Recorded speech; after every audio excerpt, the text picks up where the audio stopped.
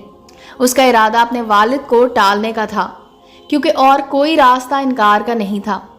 اس نے اپنے ماموں سے بات کی تو انہوں نے کہا کہ تم جب نوکری حاصل کر کے پاؤں پر کھڑے ہو جاؤ گے تو میں تمہارا ساتھ دوں گا اور تمہاری شادی زینب سے کروا دوں گا، ابھی تم کسی طرح باپ کو ٹال دو۔ وہ ماموں کے کہنے سے مان گیا اور اس کی منگنی پھوپھی ذات سے کر دی گئی۔ جب مجھے علم ہوا کہ عارف نے منگنی کر لی ہے، میرے دل کو ٹھیس لگی۔ میں نے اسے بے وفا سمجھا اور قسم کھائی کہ کبھی اس کے سامنے نہ جاؤں گی اور نہ اس سے بات کروں گی۔ عارف نے مجھ سے وعدہ کیا تھا کہ چاہے دنیا ادھر کی ادھر ہو جائے وہ مجھ سے ہی شادی کرے گا۔ اس نے میری والدہ سے بھی وعدہ کیا تھا کہ وہ اپنے اس قول پر ثابت قدم رہے گا۔ جب اس کی منگنی ہوئی، خالو اسی روز اسے اپنے ساتھ کوئٹہ لے گئے۔ اسے ہم سے بات کرنے کا موقع ہی نہ مل سکا۔ اس کے جانے کے بعد میرے لیے ایک رشتہ آ گیا۔ یہ والد کے رشتہ دار تھے۔ والد نے ماں سے مشورہ کیا، یوں میری منگنی ارباز سے ہو گئی اور میں نے یہ تیر خاموشی سے دل میں اتار لیا کہ ہمارے لوگ بیٹی کا رشتہ طے کرتے وقت اپنی لڑکیوں سے ان کی مرضی نہیں پوچھتے تھے۔